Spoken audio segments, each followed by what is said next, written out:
Hi hello friends, ಬನ್ನಿ ಇವತ್ತಿನ episode ನೋಡ್ಕೊಂಬರೋಣ. ಈ ಕಡೆ ಸೂರ್ಯ ಮತ್ತು ಮೀನಾ ಇಬ್ಬರು ಸಹ ಪೊಲೀಸರನ್ನ ಭೇಟಿ ಆಗಬೇಕಂತೇಳಿ ಪೊಲೀಸರ ಮನೆಗೆ ಬರ್ತಾರೆ. ಅವರು ಮನೆಗೆ ಬಂದು ಅವ್ರ ಹತ್ರ ಮಾತಾಡೋಣ ಅಂತೇಳಿ ಅಂದ್ಕೊಂಡಿರ್ತಾರೆ. ಈ ಕಡೆ ಸೂರ್ಯಗೆ ನೀವು ತುಂಬ ಮಾತಾಡ್ತೀರ ಅಂತ ಗೊತ್ತು, ಆದರೆ ಇಲ್ಲಿ ಅವ್ರು ಏನು ಕೇಳ್ತಾರೆ ಅದಕ್ಕೆ ಮಾತ್ರ ರಿಪ್ಲೈ ಮಾಡಿ, ಬೇರೆ ಏನು ಜಾಸ್ತಿ ಮಾತಾಡೋಕ್ಕೆ ಹೋಗ್ಬೇಡಿ ದಯವಿಟ್ಟು ಅಂತೇಳಿ ಮೀನಾ ಸೂರ್ಯಗೆ ಹೇಳ್ತಾರೆ. ಅದಕ್ಕೆ ಸೂರ್ಯ ಸರಿ ಆಯಿತು, ನಾನೇನೋ ತಪ್ಪು ಮಾಡಿದ್ದೀನಿ, ಏನೋ ಕಷ್ಟದಲ್ಲಿದ್ದೀನಿ ಅಂತ ಹೇಳಿ ನೀನು ಹಿಂಗೆಲ್ಲ ಮಾತಾಡ್ತಾ ಇದೆಯಾ, ನನಗೂ ಗೊತ್ತು ಎಲ್ಲೆಲ್ಲಿ ಏನೇನು ಮಾತಾಡಬೇಕು ಅಂತೇಳಿ ಅಂತ ಹೇಳಿದಾಗ, ಸರಿ ರೀ ಆಯಿತು ರೀ, ಬನ್ನಿ ಇವಾಗ ಹೋಗೋಣ ಅಂತ ಹೇಳಿ ಸೂರ್ಯ ಮೀನಾ ಇಬ್ಬರು ಸಹ ಪೊಲೀಸರು ಮನೆ ಒಳಗಡೆ ಹೋಗ್ತಾರೆ. ಸರ್ ಇದ್ದಾರೆ ಅಂತ ಹೇಳಿ ಕೇಳಿದಾಗ ಆಚೆ ಕಡೆ ಸೆಕ್ಯೂರಿಟಿ ಇದ್ದಾರೆ ಅಂತ ಹೇಳಿ ಮನೆ ಒಳಗಡೆ ಕಳಿಸ್ತಾರೆ. ಆಗ ಅವ್ರ ವೈಫ್ ಹತ್ರ ಕೂತ್ಕೊಂಡು ಮಾತಾಡ್ತಾರೆ. ಮೇಡಮ್ ನಿಮ್ಮನ್ನೇ ನಂಬಿ ಬಂದಿದ್ದೀರಿ ಮೇಡಮ್, ಏನೋ ಒಂದು ನನಗೆ ಹೆಲ್ಪ್ ಮಾಡಬೇಕು ನೀವು ಅಂದಾಗ, ಖಂಡಿತವಾಗ್ಲೂ ಮಾಡೋಣ, ಕಾಫಿ ತೊಗೊಬರ್ತೀನಿ ರೀ ಅಂಥೇಳಿ ಪೊಲೀಸವ್ರ ವೈಫ್ ಅಂದಾಗ, ಬೇಡ ಬೇಡ ಮೇಡಮ್, ಕಾಫಿ ಎಲ್ಲ ಏನು ಬೇಡ ಅಕ್ಕ, ನನಗೆ ಸರ್ನ ಕರೆದ್ರೆ ಸಾಕು, ನಾವು ಸರ್ ಹತ್ರ ಮಾತಾಡಬೇಕು ಅಂತ ಹೇಳಿ ಅಂತಾರೆ. ಸರಿ ಆಯಿತು ಬರ್ತಾರೆ, ವೆಯ್ಟ್ ಮಾಡಿ ಅಂತ ಹೇಳಿ ಅವರು ಸಹ ಅವ್ರನ್ನ ವೆಯ್ಟ್ ಮಾಡಿಸ್ತಾ ಇರ್ತಾರೆ. ಅದೇ ಟೈಮ್ಗೆ ಈ ಕಡೆ ಪೊಲೀಸರು ಸಹ ಬಂದು ಕೂತ್ಕೊತಾರೆ. ಏನಪ್ಪ ಸೂರ್ಯ ಹೆಂಗಿದೆ ಲೈಫ್ ಅಂದಾಗ, ಹೆಂಗಿದೆ ಸರ್, ಬಾಳೆ ಎಲೆ ಥರ ಆಗೋಗ್ಬಿಟ್ಟಿದೆ ನನ್ನ ಜೀವನ, ಯಾರು ಊಟ ಮಾಡೋಕ್ಕೆ ಎತ್ಕೊತಾರೋ ಇಷ್ಟಪಟ್ಟು ಅವರೇ ನಮ್ಮನ್ನು ತೆಗೆದು ಆಚೆ ಬಿಸಾಕೋ ಥರ ಇದೆ ನಮಗೆ ಅಂದಾಗ, ಏನಪ್ಪ ಮಾಡೋದು, ಒಂದಲ್ಲ ಒಂದಂತ ಅಂದರೆ ಮಾಡ್ಕೊತಾನೆ ಇರ್ತೀಯಲ್ಲಪ್ಪ ನಿನ್ನ ಲೈಫಲ್ಲಿ ಅಂತ ಅಂದಾಗ, ಏನು ಸರ್ ಮಾಡೋದು, ನಾನು ಬೇಕು ಅಂತ ಮಾಡೋದಿಲ್ಲ, ಆದರೆ ತಕ್ಕಂಗೆ ಅದು ಆಗೋಗ್ಬಿಡುತ್ತೆ, ನಾನೇನು ಸರ್ ಮಾಡಲಿ ಅಂತ ಕೇಳ್ತಾರೆ. ಅದಕ್ಕೆ ಈ ಕಡೆ ನಿನ್ನ ಹೆಸರಲ್ಲಿ ನೀನು ಅವ್ರನ್ನ ಸಾಯಿಸೋಕೆ ಬಂದಿದ್ಯಾ ಅಂತ ಹೇಳಿ ಅವ್ರು ನಿನ್ನ ಹೆಸರಲ್ಲಿ FIR ಬುಕ್ ಮಾಡಿದ್ದಾರೆ ಅಪ್ಪ, ಬೇರೆ ಏನು ತಾನೇ ಮಾಡೋಕ್ಕಾಗುತ್ತೆ ನಾವು ಅಂದಾಗ, ಸರ್ ನೀವೇ ಮಾತಾಡಬೇಕು ಸರ್, ನೀವೇ ನನ್ನನ್ನು ಏನು ಮುಂದೆ ನಡೆಸಬೇಕು, ಏನೋ ಗೊತ್ತಿಲ್ಲದಿರೋ ನನ್ನ ಕಡೆಯಿಂದ ತಪ್ಪಾಗ್ಬಿಟ್ಟಿದೆ, ಖಂಡಿತವಾಗ್ಲೂ ನಾನು ಬೇಕು ಅಂತ ಮಾಡಿಲ್ಲ, ಅಲ್ಲಿ ಮಕ್ಕಳು ಅಡ್ಡ ಬರ್ತಾರೆ ಅಂತ ಹೇಳಿ ಆ ಗಾಡಿನ ರೈಟ್ ಸೈಡ್ ತಿರುಗಿಸ್ದೆ, ಆದರೆ ಅಲ್ಲೇ ನನ್ನ ಕಷ್ಟ ಕಾದಿದೆ ಅಂತ ನನಗೇನು ಸರ್ ಗೊತ್ತು, ಅಲ್ಲೇ ಅವ್ರ ಗಾಡಿ ಇರೋದು ನನ್ನ ಕರ್ಮಕ್ಕೆ ಗೊತ್ತಿಲ್ಲದೆ ಗುದ್ಬಿಟ್ಟೆ ಸರ್, ನನ್ನ ಕಾರು ಫೇಲ್ಯೂರ್ ಆಗಿತ್ತು ಅಂತ ಅಂದಾಗ, ಏನಪ್ಪ ಮಾಡೋದು, ನಾನು ಯಾವುದಕ್ಕೂ ಮಾತಾಡಿ ನೋಡ್ತೀನಿ, ನನಗೆ ಸರ್ಕಲ್ ಇನ್ಸ್ಪೆಕ್ಟರ್ ಗೊತ್ತಿದ್ದಾರೆ, ಅವ್ರ ನಂಬರ್ ಇದೆ, ನಾನು ಯಾವುದಕ್ಕೂ ಮಾತಾಡಿ ನೋಡ್ತೀನಿ, ಇವರಿಗೆ ಕಾಫಿ ಕೊಡು, ನೀವು ಕಾಫಿ ಕುಡಿತಾರೆ, ನಾನು ಏನೊಂದಕ್ಕೂ ಅವ್ರನ್ನ ಹತ್ರ ಮಾತಾಡ್ಬಿಟ್ಟು ನಿಮ್ಗೆ ಹೇಳ್ತೀನಿ ಅಂತ ಹೇಳಿ ಅವ್ರು ಅಂತಾರೆ. ಸರಿ ಆಯಿತು ಅಂತ ಹೇಳಿ ಅವರೂ ಸಹ ಕಾಲ್ ಮಾಡಿ ಮಾತಾಡ್ತಾ ಇರ್ತಾರೆ. ಈ ಕಡೆ ಅವ್ರ ವೈಫ್ ಬಂದು ಕಾಫಿ ಟೀ ತೊಗೊಂಡು ಬಂದು ಸೂರ್ಯಗೆ ಮತ್ತು ಮೀನಾಗೆ ಕೊಡ್ತಾ ಇರ್ತಾರೆ. ಇವರು ಮಾತಾಡಿದ ಆದಮೇಲೆ ಈ ಕಡೆ ಸೂರ್ಯ ಮತ್ತು ಮೀನಾಗೆ ಬಂದು ಹೇಳ್ತಾರೆ, ಸರ್ಕಲ್ ಇನ್ಸ್ಪೆಕ್ಟರು ನಾನು ಏನೇ ಹೇಳಿದ್ರು ಕೇಳ್ತಾ ಇಲ್ಲ, ಅದು ಅವರು ಅರುಣ್ ಕಡೆನೇ ಮಾತಾಡ್ತಾ ಇದ್ದಾರೆ, ಅವರು ನನ್ನ ಅಂಡರಲ್ಲಿ ಬರೋದಿಲ್ಲ, ನನ್ನ ಕೈ ಕೆಳಗಡೆ ಕೆಲಸ ಮಾಡ್ತಾಯಿಲ್ಲ, ಅವ್ರದ್ದೇ ಬೇರೆ ಸ್ಟೇಷನಲ್ಲಿ ಕೆಲಸ ಮಾಡ್ತಾ ಇರೋದು, ಹಂಗಿರ್ಬೇಕಾದ್ರೆ ಅವ್ರು ನನ್ನ ಮಾತು ಖಂಡಿತವಾಗ್ಲೂ ಕೇಳಲ್ಲ, ನೀವು ಅವ್ರನ್ನ ಸಾಯಿಸೋಕ್ಕೆ ಬಂದಿದ್ದೀರಾ ಅಂತ ಹೇಳಿ ಅವ್ರು ನಿಮ್ಮ ಮೇಲೆ ಆಲ್ರೆಡಿ FIR ಫೈಲ್ ಮಾಡಾಗಿದೆ, ಈಗ ನಾವೇನು ಮಾಡೋದಕ್ಕಾಗೋದಿಲ್ಲ, ಇಲ್ಲಾಂದರೆ ಒಂದು ಸ್ವಲ್ಪ ದಿನ ವೆಯ್ಟ್ ಮಾಡಿ ಅಂತ ಹೇಳಿ ಅಂತಾರೆ. ಅದಕ್ಕೆ ಸೂರ್ಯ, ಅಲ್ಲ ಸರ್ ಒಂದು ಸ್ವಲ್ಪ ದಿನ ವೆಯ್ಟ್ ಮಾಡಿ ಅಂದರೆ ಈ ಕಡೆ ನಾನು ಹೊಟ್ಟೆ ಪಡೆಯೋನು ಸರ್, ಅದನ್ನೇ ನಂಬ್ಕೊಂಡಿದ್ದೀನಿ ಸರ್ ಅಂತ ಅಂತಾರೆ. ಅದಕ್ಕೆ ಈ ಕಡೆ ಮೀನು, ಹೌದು ಸರ್, ಡ್ರೈವಿಂಗ್ ಬಿಟ್ಟರೆ ಬೇರೆ ಅವ್ರಿಗೇನು ಗೊತ್ತಿಲ್ಲ ಸರ್, ನಿಮ್ಮನ್ನ ಬಿಟ್ಟರೆ ನಮಗೆ ಯಾರೂ ಗೊತ್ತಿಲ್ಲ ಸ್ಟೇಷನಲ್ಲಿ, ನಿಮ್ಮನ್ನೇ ನಂಬ್ಕೊಂಡಿದ್ದೀನಿ, ನಿಮ್ಮ ಕೈ ಮುಗಿದು ಕೇಳ್ಕೊತೀನಿ, ನನ್ನ ಕೈಲಾದಷ್ಟು ಹೆಲ್ಪ್ ಮಾಡಿ ಸರ್ ನಮಗೆ ಅಂತ ಹೇಳಿ ಅಂತಾರೆ. ಅದಕ್ಕೆ ಅವರು, ಖಂಡಿತವಾಗ್ಲೂ ನನ್ನ ಕೈಲಾಗದಾದಷ್ಟು ಹೆಲ್ಪ್ ಮಾಡ್ತೀನಿ, ನನ್ನ ಪ್ರಯತ್ನ ನಾನು ಪಡ್ತೀನಮ್ಮ ಅಂತ ಹೇಳಿ ಅಂತಾರೆ. ಸರಿ ಆಯಿತು, ನೀವು ಕಾಫಿಯನ್ನು ಕುಡೀರಿ ಅಂತ ಹೇಳಿ ಹೇಳಿದಾಗ ಅವರು ಸಹ ಕಾಫಿಯನ್ನು ಕುಡಿದು, ಸರಿ ಸರ್ ಆಯಿತು, ನಾನು ಇನ್ನೂ ಬರ್ತೀನಿ, ಏನಾದರೂ ಇದ್ದರೆ ನಾನು ನಿಮಗೆ ಕಾಲ್ ಮಾಡ್ತೀನಿ ಸರ್ ಅಂತ ಹೇಳಿ ಸೂರ್ಯ ಮತ್ತು ಮೀನನ್ನು ಸಹ ಅವ್ರಿಗೆ ಎಷ್ಟು ಮಾತಾಡಬೇಕೋ ಅವ್ರ ಪ್ರಕಾರ ಮಾತಾಡಿ ಅಲ್ಲಿಂದ ಹೊರಡ್ತಾರೆ. ಈ ಕಡೆ ಏನು ಮಾಡಬೇಕಂತ ಸೂರ್ಯ ಮೀನಾಗೆ ಪಾಪ ಗೊತ್ತಾಗೋದೇ ಇಲ್ಲ. ಸರಿ ಅಂತೇಳಿ ಆಚೆ ಬಂದು ನಿಂತ್ಕೊತಾರೆ. ಈ ಕಡೆ ಸೂರ್ಯ ಮೀನಾಗೆ, ಏನು ಮೀನ ಮಾಡೋದು, ಈ ಥರ ಆಗುತ್ತಲ್ಲ ಅಂದಾಗ, ಹೌದು ರೀ, ಏನು ಮಾಡೋಕ್ಕಾಗೋದಿಲ್ಲ, ಯಾಕೆ ರೀ ತಲೆ ಕೆಡಿಸ್ಕೊತೀರ ನೀವು, ನಾವು ಏನಾದರೂ ಒಂದು ಪ್ರಯತ್ನ ಮಾಡಬೇಕಲ್ಲ, ನಮ್ಮ ಪ್ರಯತ್ನ ನಾವು ಬಿಡಬಾರ್ದು ಅಂದಾಗ, ಏನಮ್ಮ ಪ್ರಯತ್ನ ಮಾಡ್ತೀಯ, ಎಲ್ಲ ದಾರಿಗಳು ಮುಚ್ಚಿ ಹೋಗಿಬಿಟ್ಟಿದೆ, ಏನಂತ ಮಾಡೋದು ಇವಾಗ, ಏನು ಮಾಡಬೇಕಂತ ಗೊತ್ತಾಗ್ತಾಯಿಲ್ಲ ನನಗೆ ಅಂತಾರೆ. ಸರಿ ಆಯಿತು, ನಾನು ನಿಮಗೆ ಗ್ಯಾರೇಜ್ ಹತ್ರ ಹೋಗ್ಬಿಟ್ಟು ಬರ್ತೀನಿ, ನೀನು ಮನೆಗೆ ಹೋಗು ಅಂತ ಅಂತಾರೆ. ಯಾಕ್ರಿ ಗ್ಯಾರೇಜ್ ಹತ್ರ ಅಂದರೆ, ಮನಸ್ಸು ಯಾಕೋ ತುಂಬ ಬೇಜಾರಾಗ್ತಿದೆ ಮೀನಾ, ನಾನು ಹೊರಡ್ತೀನಿ, ಇಷ್ಟು ದಿನ ನೀನು ನಾನು ಕಾರಲ್ಲಿ ರಾಜಾರೋಷವಾಗಿ ಓಡಾಡ್ತಾ ಇದ್ದೆ, ನೀನು 2 ವೀಲರಲ್ಲಿ ಹೋಗ್ತಾ ಇದ್ದೆ, ಆದರೆ ಈಗ ನೋಡಿ ಎಂಥ ಪರಿಸ್ಥಿತಿ, ನಾನು ನಟರಾಜ ಸರ್ವಿಸ್ ಮಾಡೋವಂಥದ್ದು ಪರಿಸ್ಥಿತಿ ಬಂದುಬಿಡ್ತು, ಸರಿ ಆಯಿತು, ನಾನು ಅಲ್ಲಿಂದ ಹೋಗಿ ಬರ್ತೀನಿ, ನೀನು ಆರಾಮಾಗಿ ಮನೆಗೆ ಹೊರಡು ಅಂತೇಳಿ ಅಲ್ಲಿಂದ ಸೂರ್ಯ ಮನೆಗೆ ಬರ್ತಾನೆ. ಈ ಕಡೆ ಮನೋಜ ಊಟ ಮಾಡ್ಕೊಂಡು ಒಬ್ಬನೇ ಕೂತಿರ್ತಾನೆ. ಅದೇ ಟೈಮ್ಗೆ ಶಾಂತಿ ಬರ್ತಾಳೆ. ಯಾಕೋ ಮನೋಜ ಈ ಕಡೆ ಊಟ ಮಾಡ್ಕೊಂಡು ಹಿಂಗೆ ಕೂತಿದ್ಯಾ, ಏನಾಯಿತು ನಿನಗೆ ಅಂತ ಹೇಳಿ ಕೇಳ್ತಾರೆ. ಅಮ್ಮ ಹೋಗ್ಬೇಕಮ್ಮ, ಶೋರೂಮಲ್ಲಿ ಹುಡುಗರಿದ್ದಾರಮ್ಮ ನೋಡ್ಕೊತಾರೆ ಅಂದಾಗ, ನಾನು ಮಾಡಿದ್ದು ಪರರು ಮಾಡಿದ್ದು ಅಂತ ಹೇಳ್ತಾರಲ್ಲ, ಆ ಥರ ಆಯಿತು ನಿನ್ನ ಕತೆ, ಫಸ್ಟ್ ಊಟ ಮಾಡಿ ಅಲ್ಲಿಂದ ಹೊರಡು ಅಂದಾಗ, ಇಲ್ಲಮ್ಮ ತುಂಬ ಚೆನ್ನಾಗಿ ನೋಡ್ಕೊತಾರೆ, ಅಲ್ಲಿರೋರು ಕೆಲಸದವರೆಲ್ಲ ನಮ್ಮೋರೇ ಅಮ್ಮ, ನೀನು ಅದ್ರ ಬಗ್ಗೆ ಎಲ್ಲ ಏನೂ ತಲೆ ಕೆಡಿಸ್ಕೊಬೇಡ, ಆರಾಮ್ ನಮ್ಮ ಕೆಲಸ ನಮಗೆ ಮುಗಿಯುತ್ತೆ.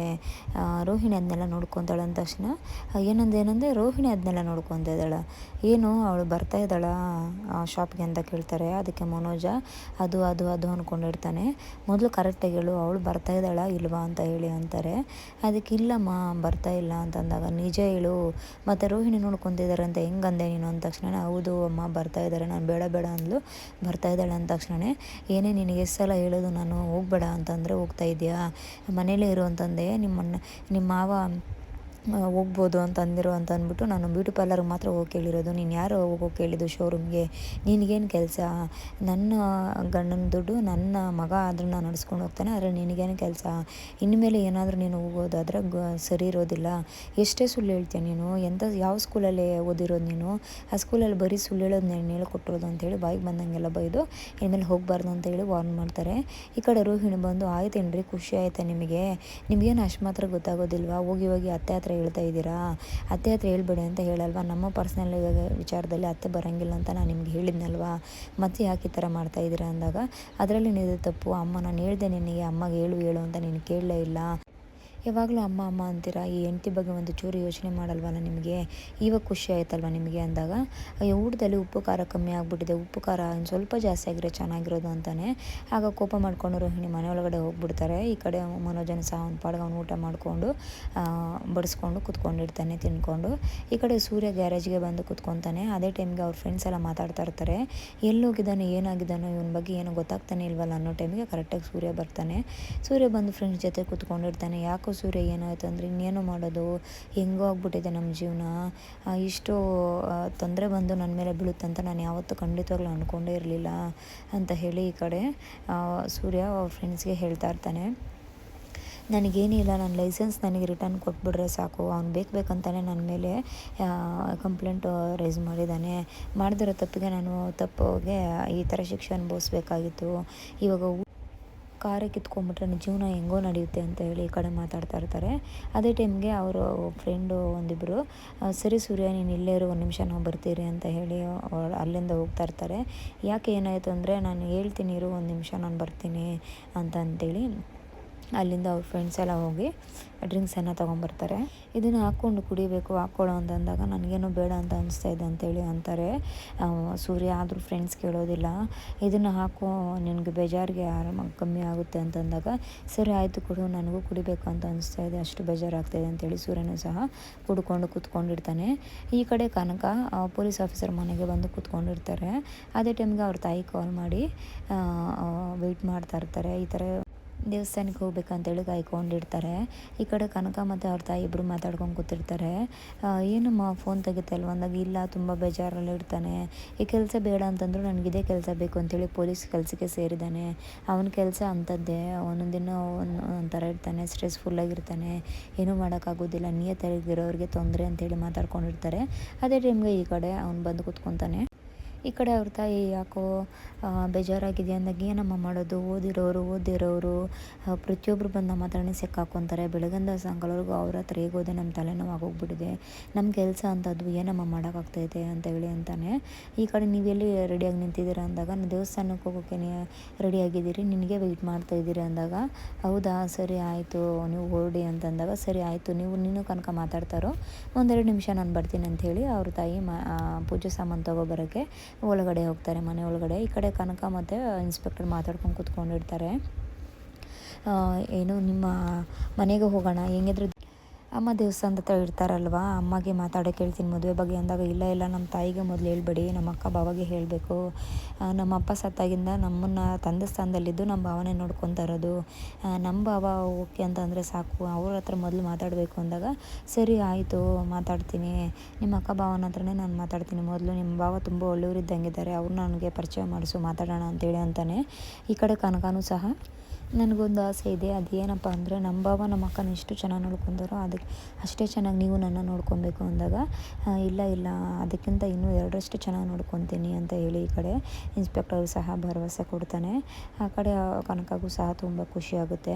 ಸರಿ ಅಂಥೇಳಿ ಅವ್ರ ತಾಯಿ ಪೂಜೆ ಸಾಮಾನೆಲ್ಲ ತೊಗೊಂಬಂದು, ಸರಿ ನಾವಿನ್ನು ದೇವಸ್ಥಾನಕ್ಕೆ ಹೊರಡ್ತೀರಿ, ನಿಮ್ಮ ಮನೇಲಿ ಹುಷಾರು ಅಂತ ಹೇಳಿ ಕನಕ ಮತ್ತು ಇನ್ಸ್ಪೆಕ್ಟರ್ ತಾಯಿ ಇಬ್ಬರೂ ಸಹ ಅಲ್ಲಿಂದ ದೇವಸ್ಥಾನಕ್ಕೆ ಹೊರಡ್ತಾರೆ. ಆಗ ಇನ್ಸ್ಪೆಕ್ಟರ್ ಮನೇಲಿ ಒಬ್ಬರೇ ಇರ್ತಾರೆ. ಈ ಕಡೆ ಸೂರ್ಯ ಫ್ರೆಂಡ್ಸು ಸೂರ್ಯನ ಇನ್ಸ್ಪೆಕ್ಟರ್ ಮನೆ ಮುಂದೆ ಕರ್ಕೊಂಬಂದು ನಿಲ್ಲಿಸ್ತಾರೆ. ಯಾರ ಮನೆನೋ ಇದು ಅಂತಂದಾಗ ಸೂರ್ಯಗೆ ಇನ್ಸ್ಪೆಕ್ಟರ್ ಮನೆ ನೀನು ಲೈಸೆನ್ಸ್ ಹೆಂಗೆ ಕಿತ್ಕೊತಾನೋ ಕೇಳೋಣ ಅಂದ್ಬಿಟ್ಟು ಇಲ್ಲಿ ಕರ್ಕೊಂಬಂದಿದ್ದೀರಿ ಅಂದಾಗ ಸೂರ್ಯ, ಬೇಡ ಕಂಡ್ರು ನನ್ನ ಮಾತು ಕೇಳ್ರಿ, ಇಲ್ಲೆಲ್ಲ ಏನು ಗಲಾಟೆ ಮಾಡೋದು, ನಡೀರಿ ಹೋಗೋಣ, ಅದೆಲ್ಲ ತಪ್ಪು ಅಂತೇಳಿ ಸೂರ್ಯ ಎಷ್ಟು ಕನ್ವಿನ್ಸ್ ಮಾಡಿದ್ರು ಅವ್ರ ಫ್ರೆಂಡ್ಸ್ ಕೇಳೋದಿಲ್ಲ.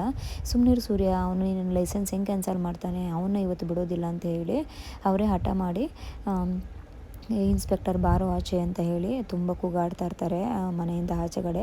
ಅದೇ ಟೈಮ್ಗೆ ಇನ್ಸ್ಪೆಕ್ಟರ್ ಒಳ್ಳೆ ಟೈಮ್ಗೆ ಬಂದು ಅವರು ಗಲಾಟೆ ಮಾಡ್ತಾ ಇರೋದನ್ನ ಪ್ರತಿಯೊಂದು ವಿಡಿಯೋ ಮಾಡ್ಕೊತಾ ಇರ್ತಾರೆ. ನನ್ನ ಫ್ರೆಂಡ್ ಏನೋ ಮಾಡಿದ್ದ, ನಿನ್ನ ಮುಖಕ್ಕೆ ಪೌಡ್ರ್ ಹಾಕ್ಕೊಂಬಂದಿದ್ಯಾ, ನಿಮಗೂ ನೋಡಿ ನಾನು ಭಯ ಬೀಳಬೇಕಾ, ನಿನಗೆ ಎಷ್ಟು ಧೈರ್ಯ ಇದ್ದರೆ ನಮ್ಮ ಸೂರ್ಯ ಇದು ಕ್ಯಾನ್ಸಲ್ ಮಾಡ್ತೀಯಾ ಲೈಸೆನ್ಸು, ಕೊಡೋ ಫಸ್ಟು ನಮ್ಮ ಲೈಸೆನ್ಸು ಅಂತೇಳಿ ತುಂಬ ಗಲಾಟೆ ಮಾಡ್ತಾ ಇರ್ತಾರೆ. ಸೂರ್ಯ ಎಷ್ಟೇ ಕನ್ವಿನ್ಸ್ ಮಾಡಿದ್ರು ಅವರು ಹುಡುಗರು ಯಾರೂ ಕೇಳೋ ಪರಿಸ್ಥಿತಿಲಿ ಇರೋದಿಲ್ಲ. ಎಲ್ಲರೂ ಇನ್ಸ್ಪೆಕ್ಟರ್ನ ಹೊಡೆಯೋಕೆ ಹೋಗ್ತಾ ಇರ್ತಾರೆ. ಅದೇ ಟೈಮ್ಗೆ ಈ ಕಡೆ ಸೂರ್ಯಗೆ ಏನೋ ಮ್ಯಾನ್ ಹ್ಯಾಂಡ್ಲಿಂಗ್ ಮಾಡ್ತಾ ಇದೆಯಾ, ಹುಡುಗರನ್ನೆಲ್ಲ ಕೂಡಿಸಿ ಕರ್ಕೊಂಬಂದು ಮನೆ ಮುಂದೆ ಗಲಾಟೆ ಮಾಡ್ತಾ ಇದೆಯಾ, 6 ತಿಂಗಳು ನಿನ್ನ ಲೈಸೆನ್ಸ್ ಕ್ಯಾನ್ಸಲ್ ಮಾಡ್ಬೇಕು ಅಂದ್ಕೊಂಡಿದ್ದೆ, ಆದರೆ ಇವಾಗ ಲೈಫ್ ಲಾಂಗ್ ನಿನ್ನ ಲೈಸೆನ್ಸ್ನ ನಾನು ಕ್ಯಾನ್ಸಲ್ ಮಾಡ್ಬೇಕು ಅಂದ್ಕೊತಾ ಇದ್ದೀನಿ ಅಂತ ಹೇಳಿ ಈ ಕಡೆ ಸೂರ್ಯಗೆ ಇನ್ಸ್ಪೆಕ್ಟರ್ ಆವಾಜ್ ಆಗ್ತಾನೆ. ಈ ಕಡೆ ಪಕ್ಕದಲ್ಲಿರೋರ್ನೆಲ್ಲನೂ ತಡಿಬೇಕು ಅಂತ ಎಷ್ಟೇ ಹೋದ್ರೂ ಈ ಕಡೆ ಫ್ರೆಂಡ್ಸು ಕಂಟ್ರೋಲ್ ಆಗೋ ಥರ ಕಾಣಿಸ್ತಾ ಇರಲ್ಲ. ಅದೇ ಟೈಮ್ಗೆ ಸೂರ್ಯಗೂ ಕೋಪ ಬಂದುಬಿಡುತ್ತೆ. ಆ ಥರ ಅಂದ ತಕ್ಷಣ ಈ ಕಡೆ ಸೂರ್ಯ ಇನ್ಸ್ಪೆಕ್ಟರ್ಗೆ ನಿನ್ನ ಕೈಲಿ ಆದರೆ ಮಾಡ್ಕೊ ಹೋಗಲೆ ಅಂತ ಹೇಳಿ ಚಾಲೆಂಜ್ ಆಗ್ತಾನೆ. ಅಲ್ಲಿಗೆ ಇವತ್ತಿನ ಎಪಿಸೋಡ್ ಕಂಪ್ಲೀಟ್ ಆಗುತ್ತೆ. ಮುಂದಿನ ಎಪಿಸೋಡಲ್ಲಿ ಮೀನಾ ಯಾವ ರೀತಿ ಬ್ರೇಕ್ ಫೇಲ್ಯೂರ್ ಆಗಿತ್ತು ಅನ್ನೋದನ್ನು ಇನ್ಸ್ಪೆಕ್ಟರ್ ಅವರಿಗೆ ಪ್ರೂವ್ ಮಾಡ್ತಾಳೆ ಅನ್ನೋದನ್ನು ಮುಂದಿನ ಎಪಿಸೋಡಲ್ಲಿ ಅಪ್ಡೇಟ್ ಮಾಡ್ತೀನಿ. ಆದಷ್ಟು ನನ್ನ ವೀಡಿಯೋಸ್ ಇಷ್ಟ ಆದರೆ ದಯವಿಟ್ಟು ಲೈಕ್ ಮಾಡಿ ಮತ್ತು ಶೇರ್ ಮಾಡಿ, ಸಬ್ಸ್ಕ್ರೈಬ್ ಮಾಡಿ. ಮುಂದಿನ ಎಪಿಸೋಡಲ್ಲಿ ಮೀಟ್ ಮಾಡೋಣ. ಬಾಯ್ ಬಾಯ್.